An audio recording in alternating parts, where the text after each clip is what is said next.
When you look at the bigger issue for the Edmonton Oilers in game one, you have to put Stuart Skinner as part of the team, right? So the big issue was everybody. But if you separated goalie and skaters, which one had the biggest impact, negative impact in game one? And I'm going to protect my goalie and go with the skaters, right? I get Stuart Skinner, 3 goals on 8 shots in the third period, and the Connor Garland game-winning goal, not good enough, right? But the Edmonton Oilers stopped playing. They stopped playing, they stopped skating, they stopped competing, they stopped shooting when they got up to 4-1. Zach Hyman makes it 4-1. It's a bad goal given up by Sheeloff. As a team, you should be saying, we're going to shoot more.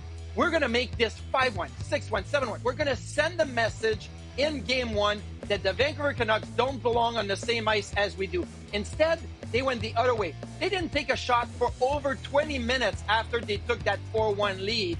And they only had 5 high-danger chances in the whole game. Connor McDavid had 0 shots in the game. Draisaitl missed part of the game. Everybody should have stepped up and say, we're going to make it up. We're going to generate some offense without having to rely on McDavid and Draisaitl in this one. We're up 4-1. What do we have to lose?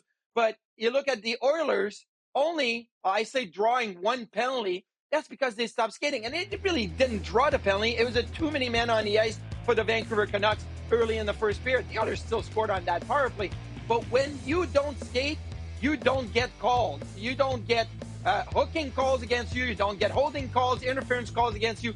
You don't draw a penalty. And that's probably the most glaring part of this game, is that apart from the 5 high danger chances, only 1 power play, and there was a too many men on the ice. So you did not put Vancouver in a position to have to play catch up, to have to cheat a little bit and take penalties. So altogether, yeah, it was not a really good performance. It wasn't at all by Stuart Skinner, but the skaters in front of Skinner could have protected him a little bit better at 4-1 and even at 4-2 with just over 10 minutes left. Instead, they stopped playing, they stopped skating, they stopped shooting, and that's on the players. So that's where my focus was after game one loss to the Vancouver Canucks.